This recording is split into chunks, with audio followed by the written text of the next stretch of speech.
So welcome to today's Skill Builder Forum. This is for anyone interested in increasing their skills around any aspect of their or our lives. And so it's not just for current volunteers or leaders, but for everyone. And today we'll be looking at facilitation, and I ended up with far too much content as I sat down to make something that was facilitation and conflict for one day. And so it's going to be split in half. We'll do facilitation today and conflict next week. So I hope you'll come back next week for part 2. This will be part 1. Before we get any farther, I'm going to light our chalice, as we do as Unitarian Universalists. So this chalice lighting is by Sara Ruth Wakoye Davis. We light this chalice with an open heart. We light this chalice with resolve. We light this chalice with tears still fresh on our cheeks. We light this chalice in hope, a tiny flame that we nurture. We light this chalice with reverence for this place, for this people, and for this time. And we light this chalice with all our soul's longing to be who we are, to be who we will become, to be ourselves. So with those words,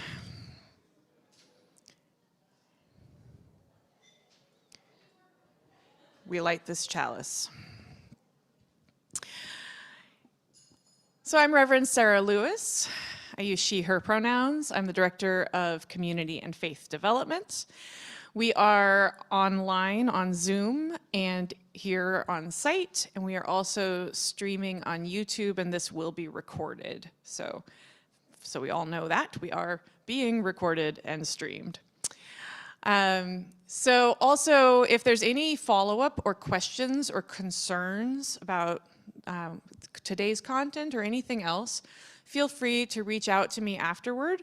My email and phone are listed on the website, and it is also dcfd@ouuc.org. So Director of Community and Faith Development, DCFD.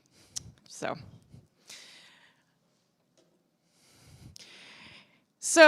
facilitation. When do we do that? What is that? Who's a facilitator?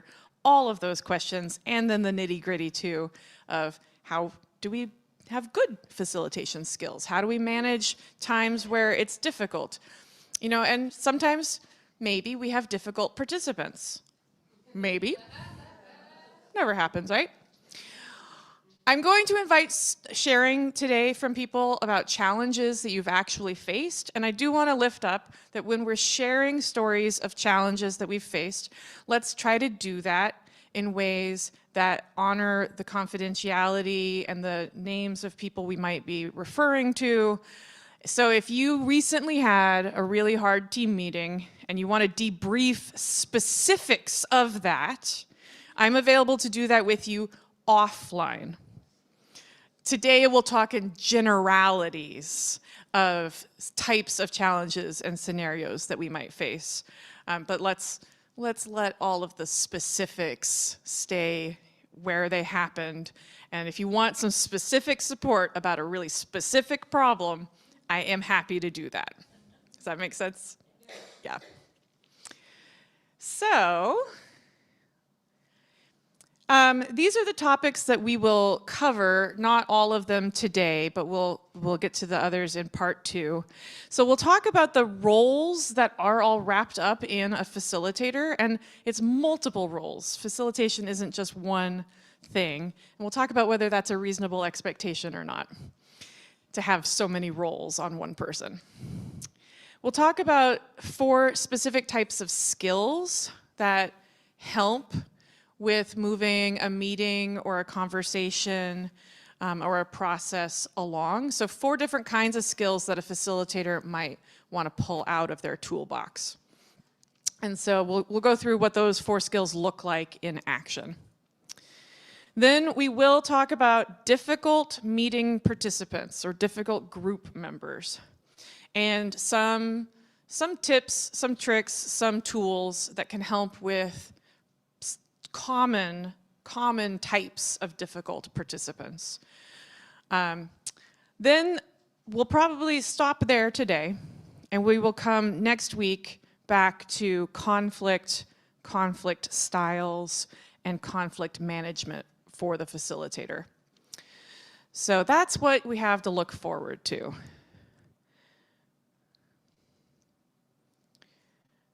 All right, so the role of a facilitator. Facilitators could be the chair of a committee, they could be the person leading a small group ministry group, they could be the person who's teaching a class, they could be in a small breakout conversation circle. You could be an official facilitator, or you could realize in the moment, this group could use a facilitator. That could also happen. And things that facilitators may be responsible for, unless they've divvied this up, is they may be the person who sets the agenda.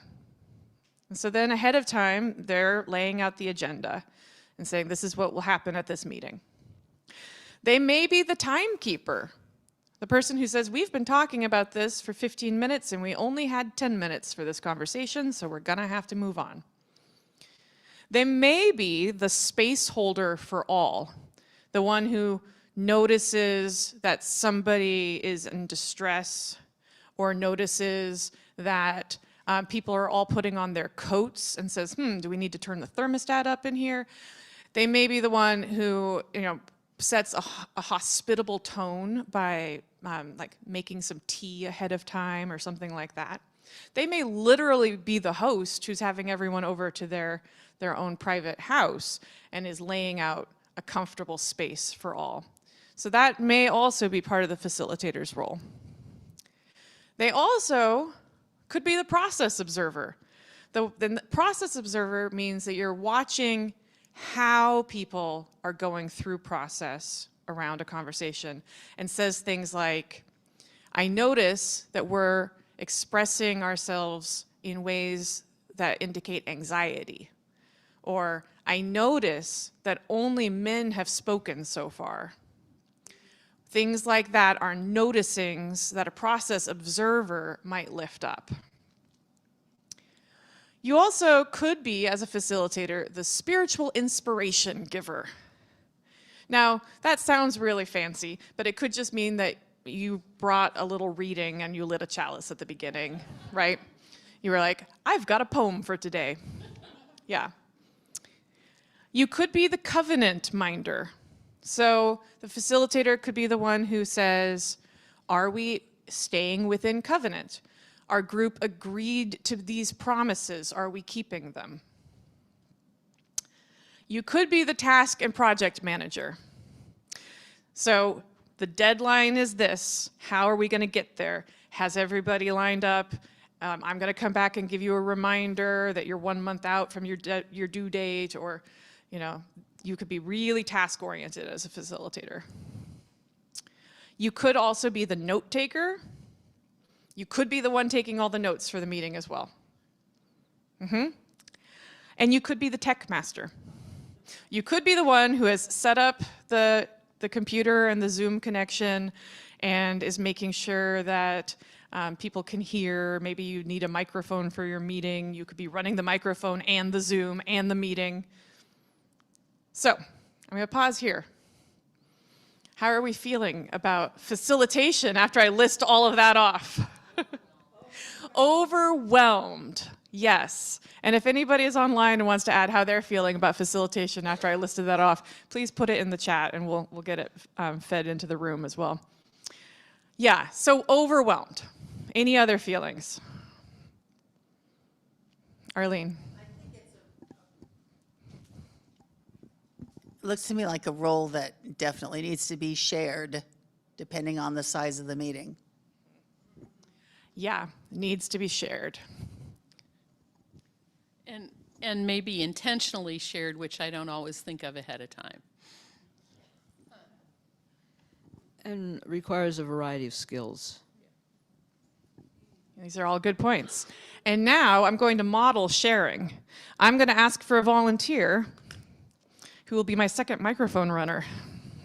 Anyone feel like running today? Martha, thank you. All right.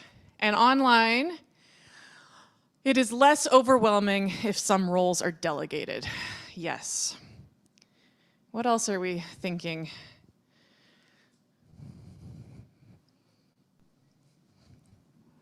I think often if you're trying to do all of those things, you're not able to do any one of them as well as they need to be done. Yeah. Yeah. Too much lowers the quality of the doing. Well, as a retired high school teacher, a teacher does that every class period. I'm sorry, 5 times a day. And, you know, the people that are at the meeting, you know, the class meeting, are very diverse, and that's what you do. Yeah. So maybe this also indicates that teachers should have more help too. But yes, it is possible to do it all. It is. It's just maybe we don't have to. I think in looking at all of these different skills, I think we all should have all of those skills in our average, everyday communication, mindfulness. Yes. So it maybe not note-taking in your average everyday communication, but sometimes note-taking. Yeah, I mean, it's not just a planned meeting. It's not just a team. It could be that this is something that would come in handy, you know, when you're chatting with friends or when you say hello to your neighbor. These communication skills are transferable. I saw over here first, and I'll get there. If a person has the role of agenda setter, timekeeper, space holder, process observer, et cetera, and all of that, it's going to be hard for that person to really listen, to really take in the conversation and the points that, and maybe the feeling of the person speaking. Yeah. That's my experience anyway. Yeah. And I would argue that for like transformative work that's looking at transforming systems and really unsettling work about power, that I would argue that it's not sustainable for one person to try to do it all. Yeah. And it's not, maybe not welcoming for shared power for everyone to do it all. Yeah. And online, Liz has put in that sharing around what win makes sense not only can relieve the facilitator, it also can empower others and deepen their sense of belonging. So one more, and then I'm going to give us another question. I was just going to say that I wonder if that list is why people don't volunteer for committees. And we need to do a better job of actively, intentionally saying you don't have to do all of these, because we need quiet, shy people too. And those people think, oh, I can't do this. And we need everybody. Yeah, that's a great point. So I have another question for us. If it becomes overwhelming, what do we think gets lost? Which of these roles do we just not do because we've gotten overwhelmed? Space holder, yeah. So if we're overwhelmed, we may drop the space holder. It may be no longer a priority to tend to the needs and the welcome of the group, yeah? What else might we deprioritize if we're overwhelmed? Process. Yeah. So when we're overwhelmed, we may not do a good job of monitoring process and holding up good process. Absolutely. We'll be like, no, we have to get to a decision now. Doesn't matter how we get there. Doesn't matter who gets hurt in the way. Could happen. Yeah. And Arlene? I've been at some meetings where there's so much focus on space holding and process that nothing gets done and nobody takes notes. True, it can go the other direction too. So you could be so engaged in process and space holding that you don't get the job of the meeting done. Yeah. Go for it, Suzanne. Well, I'll hand this to Beth after, but skill level, there's skills within each of those, and a facilitator does not need to be the sage on a stage, right? There's a lot of things that can go on among people. Yeah. Yeah. I was going to say, say too that I have been in meetings where the agenda is the main focus, and the time, we have to get to this and we have to get to that and we have to that. There just isn't the time to expand any process or any ideas that we're doing. So I kind of think that if someone is doing trying to do all of these things, anything that is takes observation or takes kind of being in a different space than setting the agenda, than the hard skills, but the softer skills are going to be what fall by the wayside. Yeah. All right, and one more on this question, and Alex has their hand up. So I kind of want to talk about Mary and how she facilitates, to kind of go off of what Beth is Mary doesn't play the piano, and she doesn't sing in the choir, and she doesn't run the tech desk, and she's not online when she's sitting right there, but she is facilitating the whole entire thing. And I was here one Sunday when everybody, I don't know what was happening with the heat, but it wasn't on, and everybody was starting to like bundle up and like curl up next to each other for warmth by the fire. And she just quietly walked over to at some song and turned up the thermostat a couple of degrees and then wandered back over to her chair. And then if there's a tech problem, she makes eye contact with whoever's in the tech desk and waits until they give her the go-ahead that the problem is fixed. She makes eye contact. So I put down connection, that you don't need as much skill level if you're maintaining connection with the rest of your team and the rest of the group, and so he's facilitating the music and he's facilitating the tech, but Mary is facilitating both at the same time in the temperature. So kind of, you don't have to do everything, but yeah. Great segue. So that brings me to, there was one online? Yeah, I'll pause there. So note taking, yeah, that one might get lost when we're busy, and yeah.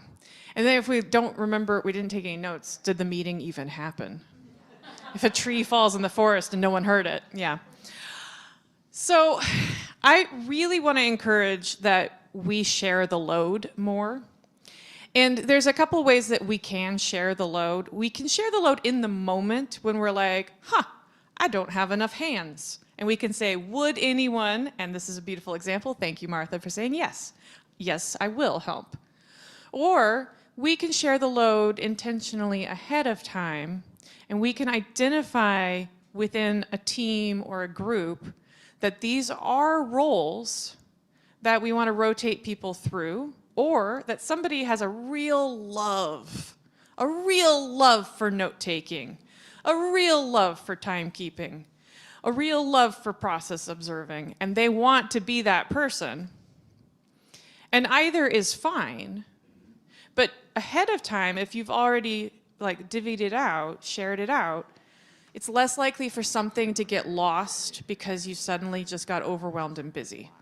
So, it's less likely that you're going to get to the end of that meeting and realize that nobody was paying attention to process or covenant if you have a designated process and covenant person ahead of time. So I think too often we're relying on this model of a single chair, a single facilitator. And I just want to encourage that we broaden that out. So I now want to talk about those 4 skills that you can have in your toolkit. And the first of these is engaging people. So why would we want to engage people as a facilitator?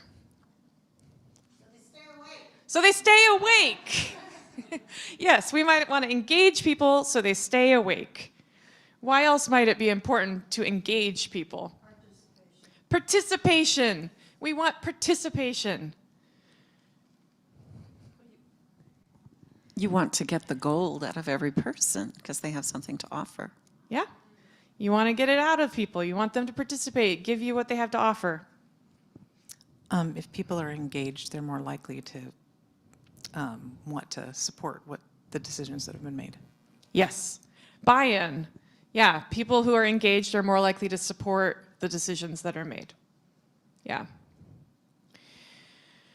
So people you got to engage people almost as the first step. If you don't have engagement, then the rest isn't going to really get absorbed. So there are some specific ways to approach engagement, and it kind of depends on the topic, the circumstance, the context, which one is going to be your preferred tool to pull out of your toolbox for that.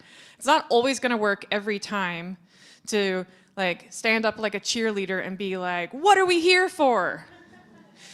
Covenant making. Yes. That might work sometimes. You know, it might. But some other ways that we might want is previewing things. People like to know where they're going. So today we will be getting to this. This is our goal for today.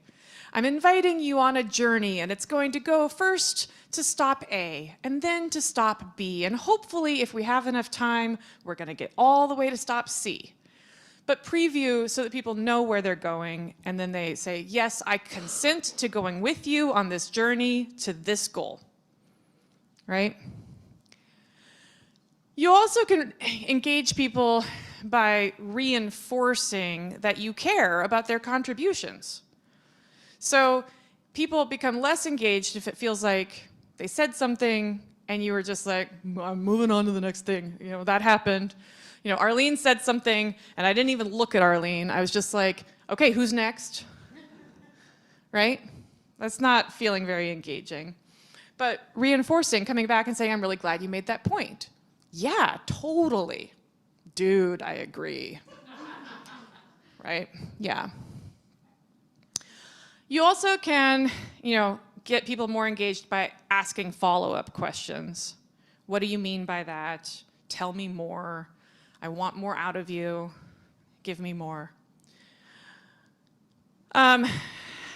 Questioning is really the same as asking for more info, but it can be a little bit more maybe direct. So asking for more can be open-ended. I'd like to hear more. Questioning can be, what do you mean by that? Or specifically, that word is confusing to me.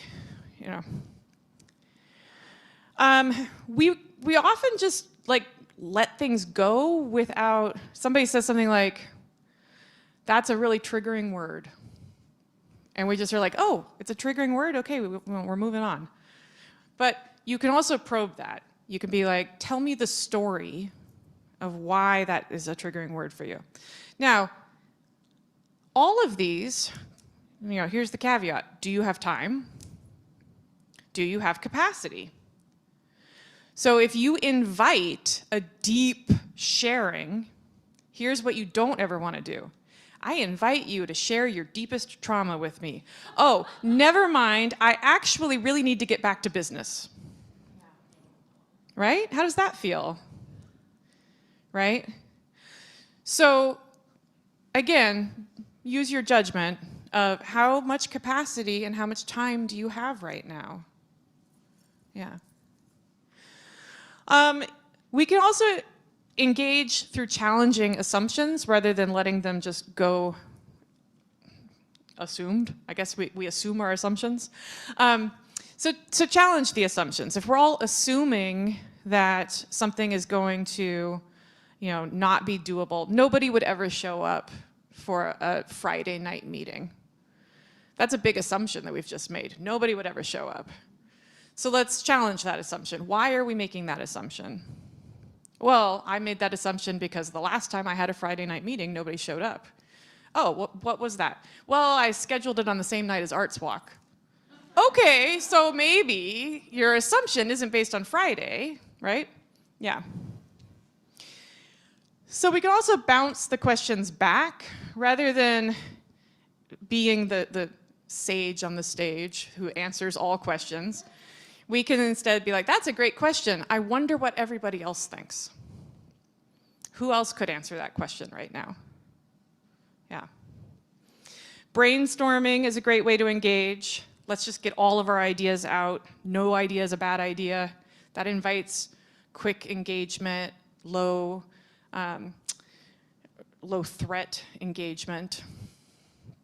And then the last one that's on there that's hard to see because it's under the closed captioning is self-disclosure. Sometimes it's really engaging for you to just tell your story. This is really important to me because I really care about this because, right? All right, so that was a bunch of me talking. So now I'd like to hear, what are your questions, thoughts, or examples around engaging? Anytime that you've had trouble with it or done it well, or if you're just curious or wondering about this whole topic. Yeah, Arlene. My recent experience on the board, running board meetings, one thing I found was to, instead of taking votes, we did a sociocracy where we asked each person individually to weigh in on the topic that needed a decision. And if one or two were near, even just raise the hand, I want each of you individually to say, great idea, I need more information, or I'm no way, Jose, right? And just get a pulse and checking back in with people, because you think a vote is a great way to get stuff done, and it leaves a lot of people in the dust. Yeah, taking the pulse, straw polls, all sorts of techniques. So I taught junior high, 7th and 8th grade, and I learned about engaging a classroom of 7th and 8th graders.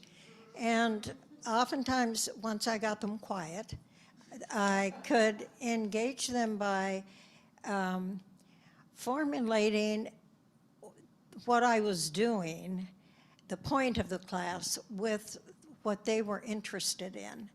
And that was a really good way to engage them without them really getting right away what we were doing, and that worked really well. And interestingly enough, I have found that to be useful with adults too, because sometimes it's hard to get adults to be quiet when you want to start something. So it's, you know, and a lot of times with the kids, it was like, okay, this is what we're doing. So, Yeah, that what, so what? You know, here's the what of our meeting today. So what? So how does this apply to your life? How does this relate to you? Yeah. I was just wondering if you could possibly give an example. I'm not picturing exactly the technique you're describing. So I started teaching reading English and girls PE at the same junior high where I had attended. And so what happened was I wound up with the problem students as just retribution for me being in junior high. So what I did was I first of all put them in pods, which was not being done at that time, but it eased the stress of the classroom. And then I started teaching them things that they needed to learn, only I used magazines that they would be interested in, like Popular Mechanics, or, and so I interested them at their point of interest, and we did research papers and that kind of thing, but I let them lead me as far as what they were interested in, and then that way I could work with them so that they could get the skills that they needed. Does that help? It does. All right. Yeah, thank you. Are there any online, Carbon? Nope, we're good? Okay. Anything else about engaging people? All right, moving on then. Yep, you're engaged, so now I'm moving on. So the other thing that you will probably want to do at some point is inform people about something, even if it's just that you're informing them about the agenda for the day.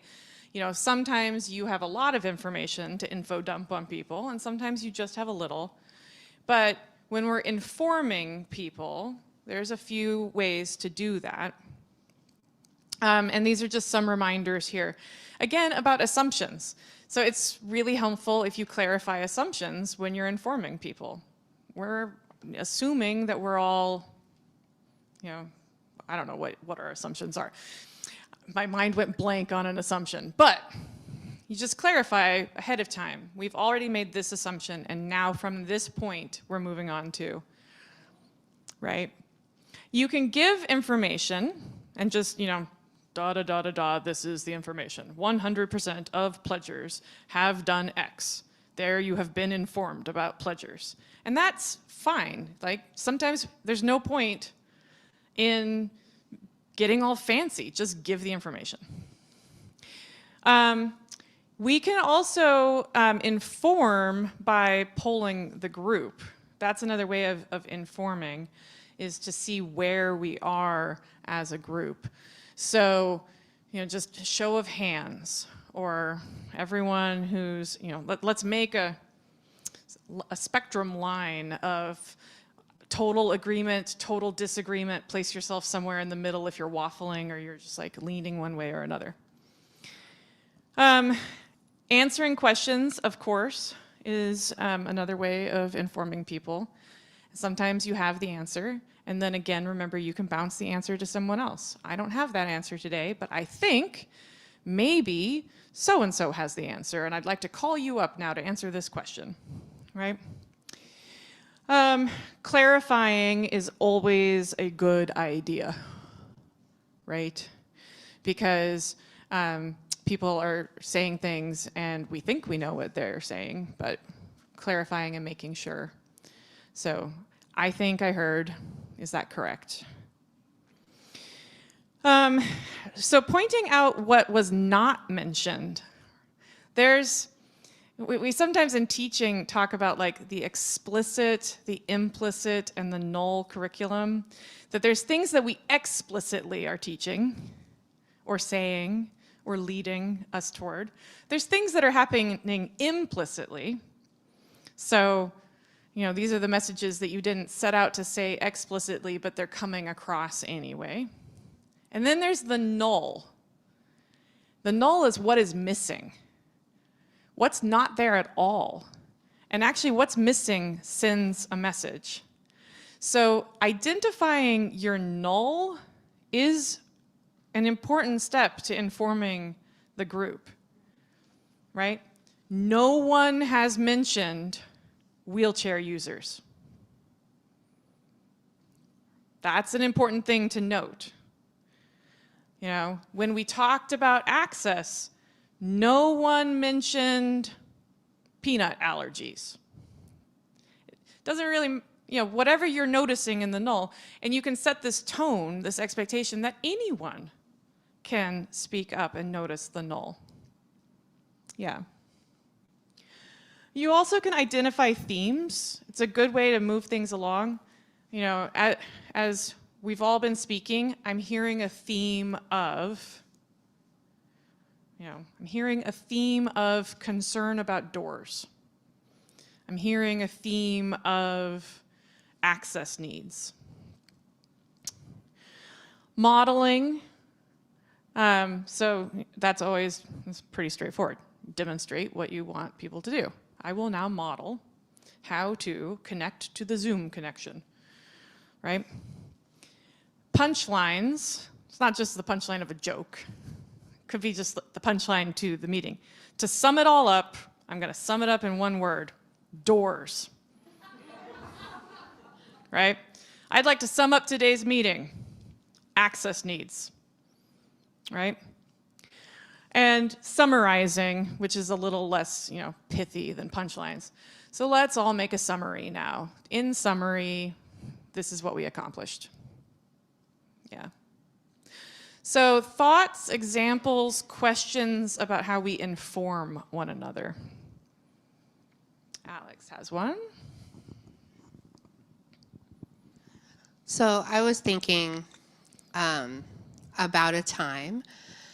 I was giving a presentation to a homeschool group about homeschooling children on the spectrum, neurodivergent or special needs.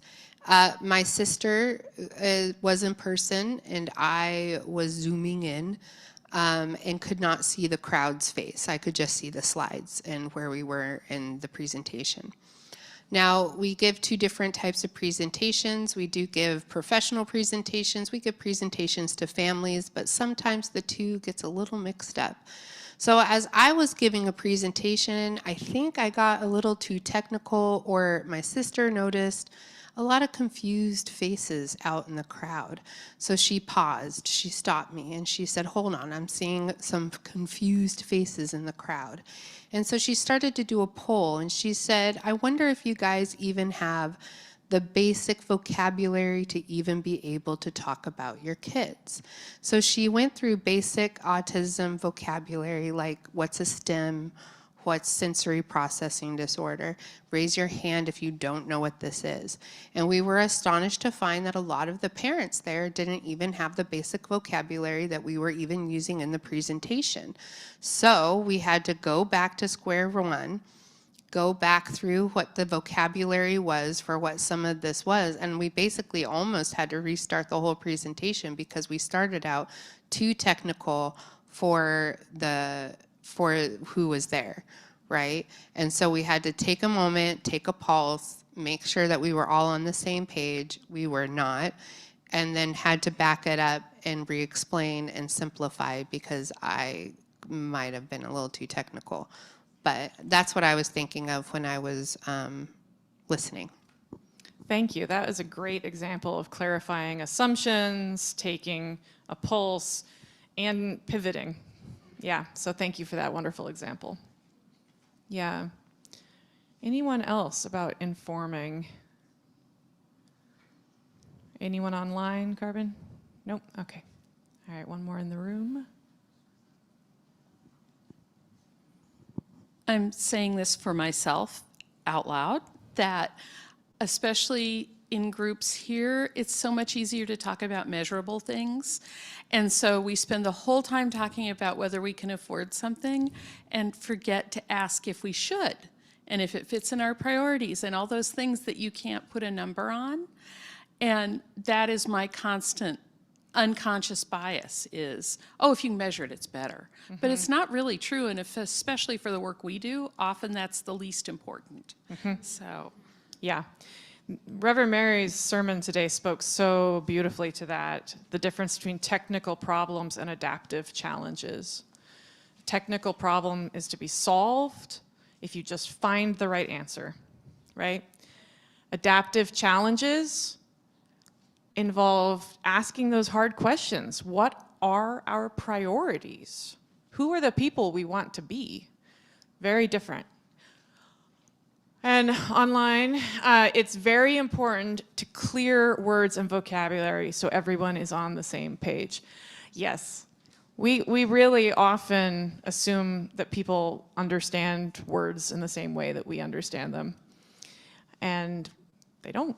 So making sure that we're using the same vocabulary really helps. All right, I'm going to move on to the next one.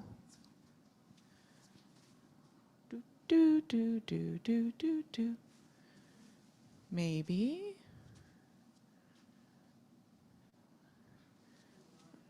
Yeah, there. Okay. I clicked the button twice, it moved the slide twice. Amazing how that works. All right, so I'm involving, again. So you engaged people. That might sound like involving people and engaging people is the same thing. But no, engaging people is, come on this journey with me. Involving people is, would you drive for the next leg of the journey, right? So you might be directing traffic. It might be that you're involving people by noticing that somebody's having a conversation about doors over here, and somebody else is having a conversation about doors over here, and it would be really good if these people talked to each other, right? So you might have that role of directing traffic, involving people by saying, go talk to this person. You might be connecting ideas. So you might be saying, I've been hearing somebody talking about access, and now I hear you talking about access. I think you've got similar ideas. It might be interpreting. It might be, so given what you've said, I'm going to interpret that you have an access need around doors. Okay? It also could be process observations. So this is a way of involving also. We notice who's been involved and who hasn't. We notice that involvement is skewing one direction or another. It might be this immediacy stuff, this I'm seeing something happen. You all, are you seeing this too? See it with me. This is what's happening. Asking for feedback before we move on. I'd like to invite some feedback from everyone. And encouraging interactions. So, do you have anything to say to this other person? Why don't you go talk to them again? This is like a common thing that we just need to do often. You talk to them. Them talk to you. Don't keep just talking in your own corners. The conversation isn't happening. And then focusing people in. So we've had a lot of ideas. We've all thrown a bunch of paint at the wall. What's emerging that we want to focus on now? After we've brainstormed, what's the laser pointer? And asking for reactions. So, it's kind of like feedback, but different. Feedback might be, tell me what you think about it. Reactions is, how are you feeling about it? Maybe you think this is a good plan and that we should do it, but you're still also feeling like you just don't wanna, right? So you may have the feedback of, yes, let's, and the reaction of, must we? Mm-hmm. And those are both good to check in on. So, any thoughts, examples, questions about involving people as you go? At this point, would you, after discussing something that required a decision, would you take a vote at this time? Could, yeah. It depends entirely on the context of your group, right? Is your group basing its decision-making by voting? And so, yeah, a vote could be the right step for your group at this time. Yeah. If your group is more consensus-based, this might be the time to do something like, a temperature check. Are you feeling warm, cold, lukewarm about this? Yeah, just depends on the group. Anything else about involving?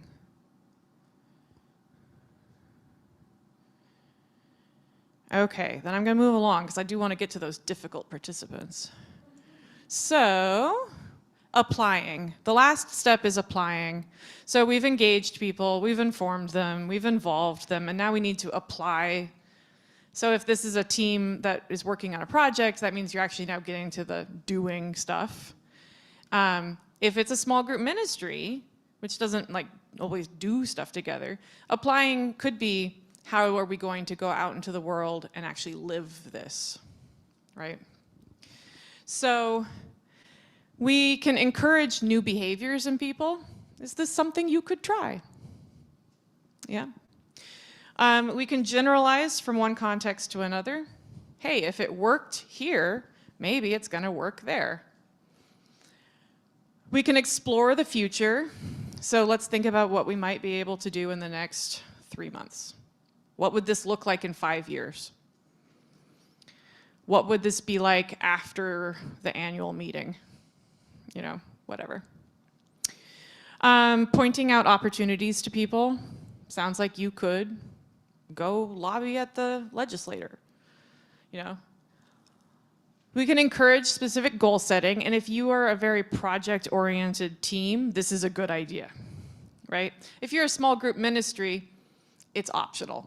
You know, we don't need to leave every small group ministry by a circle of what's your goal about bringing trust into your life this month, you know. But if you're the board and you need to get something done, then you probably do want to identify some goals, right? So what do we want to see happen next? Encouraging action. And that's very much like goals, but action could just be, I'm going to run every day, but it is not a goal of I'm going to run 5 miles, right? Assigning homework. Yes, we're all adults, but we can still have homework.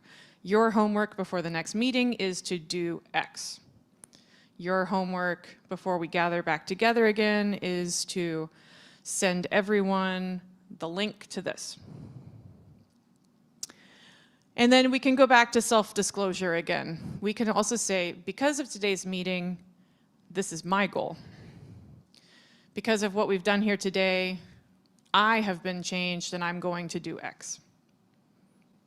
Yeah.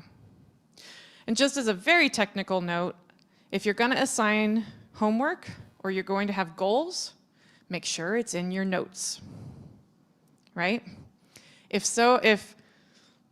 Joe Schmo said that they were going to research door openers, put it in the notes. Joe is going to research door openers, right? All right, so thoughts, questions, examples about application? Anne's got one. This might be a little bit more about the last slide, but I'm just thinking about, I think, was it Maureen, right? Arlene, I'm sorry. When you mentioned that sociometry thing, it just reminds me of the fist to 5 kind of thing, method of solving, instead of voting, it's another alternative. And it seems like it invites engagement and it lets people share. And it's such a cool idea. I've never personally been involved in a team that has the patience for it. Yep. But it just seems like it could preclude seeing people as like the problem because it would let people share their thing. So anyway, I just felt like I wanted to share that before we got further. So for clarity for everyone, fist to 5 is another way of gauging polling where if you, most commonly I've seen it that if you have you're not interested at all, your fist, no fingers. If you're kind of interested, 1 finger. If you're like, yeah, I'm more than kind of interested, 2 fingers. And 5 fingers is yes! And yeah, and I mean all of these, fist to 5, where are you on the thermometer? I'm hot, I'm cold, I'm in the middle. You know, all of these are ways to invite people to just indicate where they are real quick. Yeah. Anything else about application? All right, I know we want to get to the difficult people, and I know we're running short on time. So, let's do it. Common types of difficult people. Now, if you have a face flash into your mind with one of these, keep it to yourself. Okay, so the dominator, the quiet one, the rambler, the complainer, and the slacker. It could be that your team has all of these people on it. It could be that you're one of these people. It could be that people are sometimes one of these people. I'm one of them if I'm hungry, and not if I manage to eat before a meeting, right? So, difficult people, we're all difficult people, right? We all are. And managing difficult people doesn't mean that they're a problem. It just means that you got to have a few more tools. You just got to have a few more tools. So, the first tool, no matter what kind of difficult person, is have a covenant or ground rules, right? So let's start all of our groups with our covenants, our mutual promises to one another, okay? But there's some other tools besides the covenant. So the dominator just has a lot to share, right? The dominator just really they have a need to be seen. They have a need to be heard, and they've got a lot to say. But they're not a bad person, right? So you can try meeting their need. That's one way to do it. So compliment. I'm so glad you brought that awesome idea to us today. You have some really cool ideas. Document. We're putting your idea in the notes. We're putting your idea on the parking lot. I'm making a note of your idea and I'm going to bring it to somebody else later because it doesn't actually apply to what we're talking about now, but I still am making a note of your idea, right? And then pivot. So don't let them keep having the airspace. You've fed them a cookie, you took down their idea, and now it's time to move on. So that was a really great idea. We've written it down.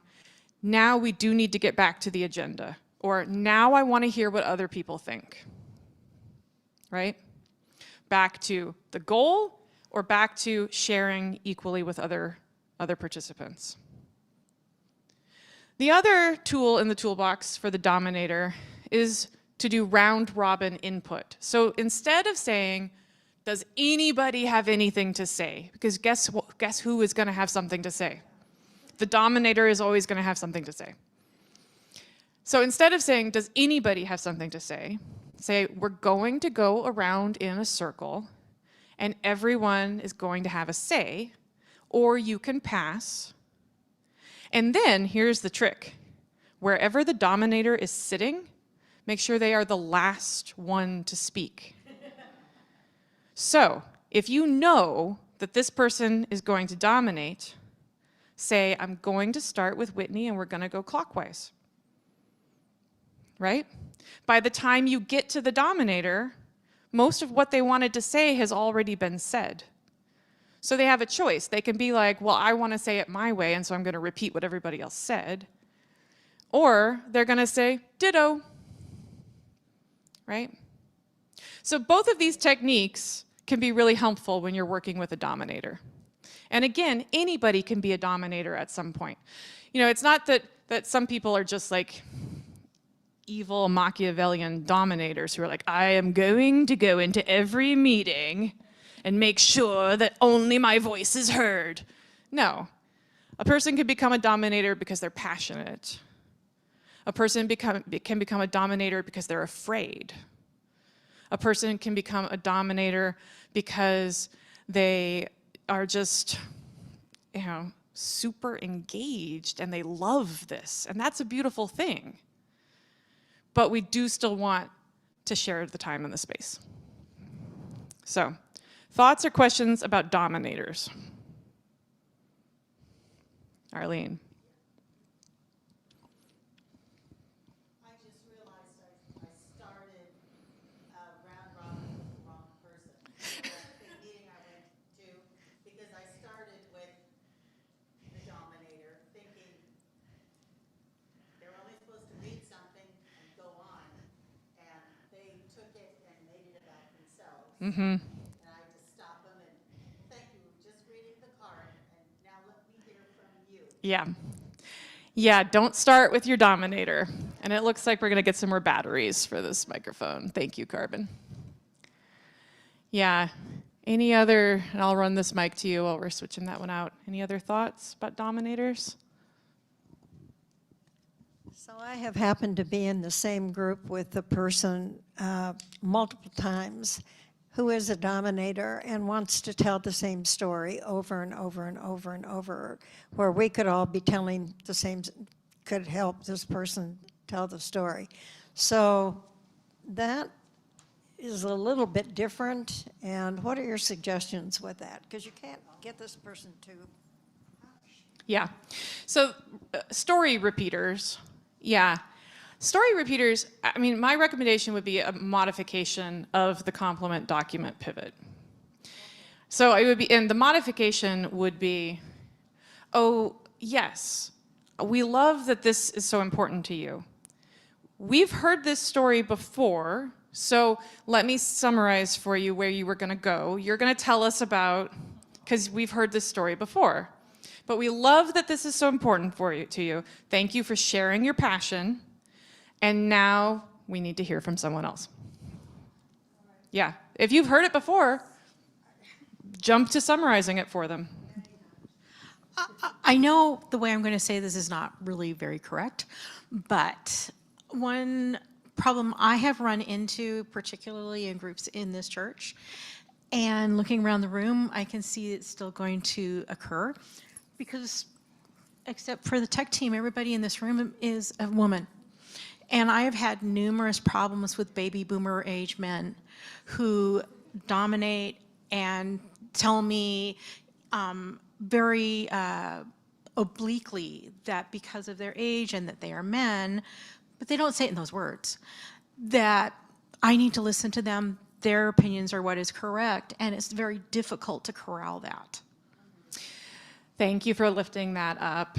And yes, this is another example. Right now in this room, everyone is female presenting. As far as we can tell, everyone in the room, we're assuming are women. Note on assumptions. Again, those are assumptions that we make whenever we do that. But yes, there's a kind of consistent pattern that we see that perhaps some people who could use these sorts of trainings don't avail themselves of them. So this is another time where some process observation, and it doesn't have to be you, like bring in your allies, bring in somebody to help. So lift up some process observation. The ideas that are being lifted up by women are being questioned differently than the ideas that are lifted up by men. We observe this happening. Is that where the group wants its process to be? And other people can help. This should never be one person's labor. Yeah. Was there a question online, Carbon?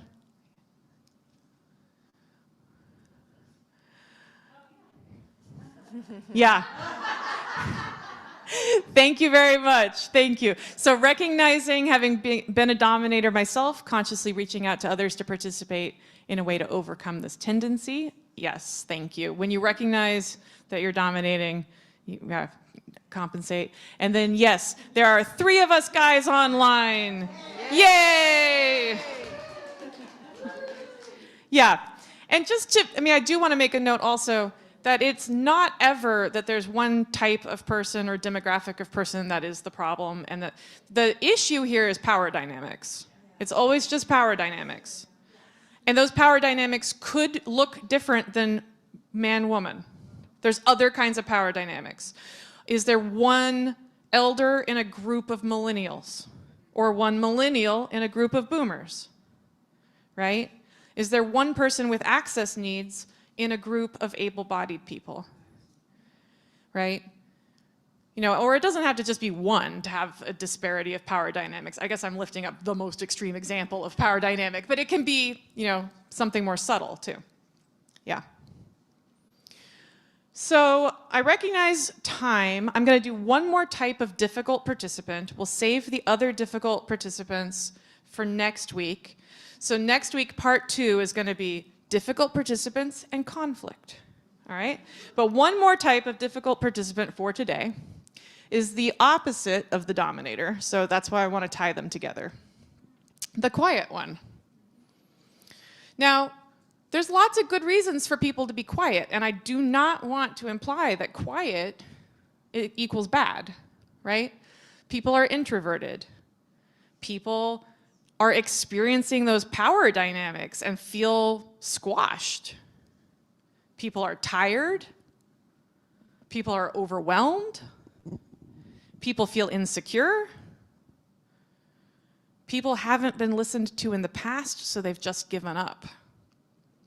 Right? There's so many reasons why somebody might be the quiet one. They might just be listening really hard. Yeah. So quiet ones aren't bad, but if you as a facilitator don't do something with your quiet ones, you're losing their involvement, their contributions.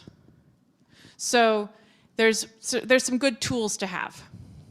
One of them we already had, the round robin. So the round robin can also really help with the quiet ones. Instead of saying, does anyone have something to say? Guess what happens when you open things up that way? Who never talks? Or hardly ever. Yeah, you lose your quiet ones.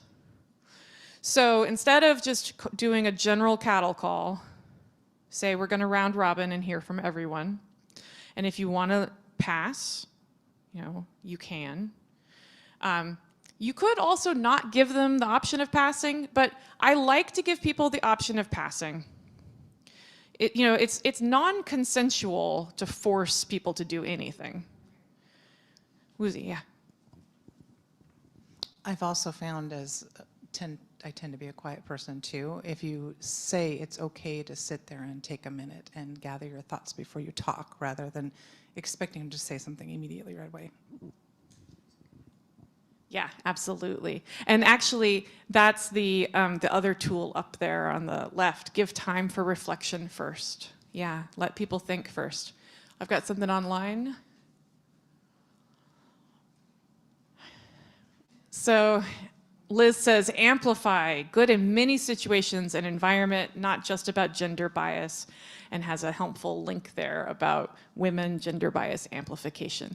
Yes, if I remember that properly, and Liz, feel free to put something back in the chat if I'm not properly lifting up what you were saying. But amplifying is that if somebody is speaking and they're not getting heard, a way to be a good ally is for others to start amplifying. So coming back and saying, but I also want to remind us about what Sam said. I'm also going to lift up what Sam said. Sam said a really good point, and now we're all going to amplify it, And so people can act as amplifiers for those who aren't being heard as well. All right, we've got one there, and then we'll come to you. I'm glad that you said something about not forcing them to talk, and I kind of made a note about equality versus equity, because I was part of a group that he believed in equality, the facilitator believed in equality. Everybody gets 5 minutes to speak, whether they want it or not, and you have to take your 5 minutes because everybody gets the equal amount of time. And there were 2 women in the group that did not want to talk. So we literally just all sat there in silence for 5 minutes staring at them and them just feeling really put on the spot. So feel it out. Some people are only wanting to listen, or maybe they want to write you or talk to you after, or maybe there's a private moment where you're checking in on them afterwards. But Yeah. I actually had to quit that support group because I could not stand it, but yes. Mm-hmm. Yeah, thank you for that negative example. And here, Leah.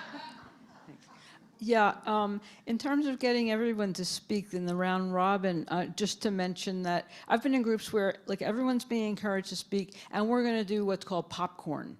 And that's another thing that for those of us who have a harder time, it's like, I'm just too scared to start. So I find the round robin easier.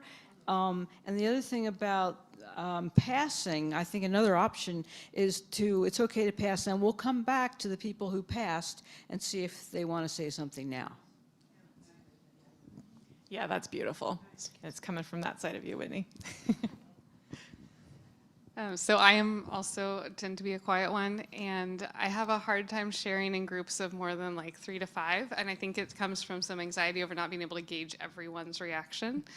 And so small groups work really well for me. So I love it when in meetings we do breakout rooms or do small group discussion, because then I do feel comfortable sharing. So. Yeah, those are wonderful ideas. Yeah. And yeah, I want to lift up that we've had several quiet people self-identify in a large group. I am quiet and it's hard for me to speak, and they've done it. So thank you for that. So I'm just going to run through these others. So giving time for reflection first. That could be, it could look like, let's all take a moment and just think for a minute. Or it's okay for anyone who needs a minute to take it to collect their thoughts. Or it could be something like, let's all take a moment and like jot down some ideas on paper before we start sharing. There's many different techniques for reflect first and then share. And you can collect input non-verbally. So you can, have everybody write something down on a Post-it note, and then, or do if it's a Zoom meeting, like everybody put stuff in the chat.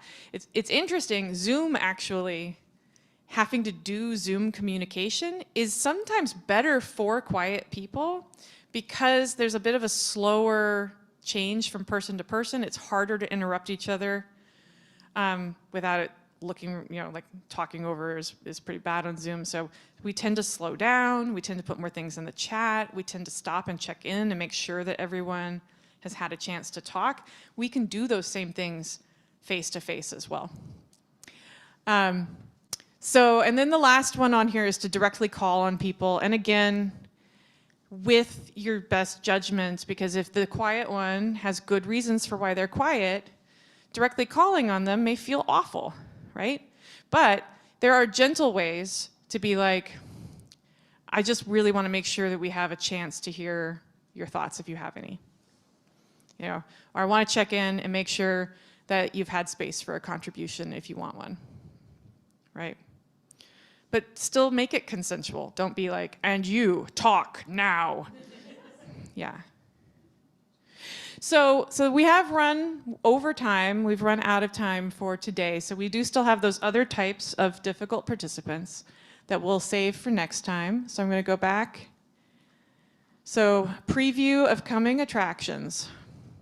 When we gather again, and I hope you will join me again next week, we'll still have time to talk about the rambler, the complainer, and the slacker. And then we'll also talk about general conflict styles and conflict management. All right? Thank you so much. This was very engaging, and I loved the examples that you all gave and your contributions and participation. And thank you online, and thank you. We did note that there are men online. Thank you for outing yourselves. And yes, I'll see you hopefully next week. If you can't make it, it'll be recorded. So with that, we end today. And our chalice has already gone out. So go in peace.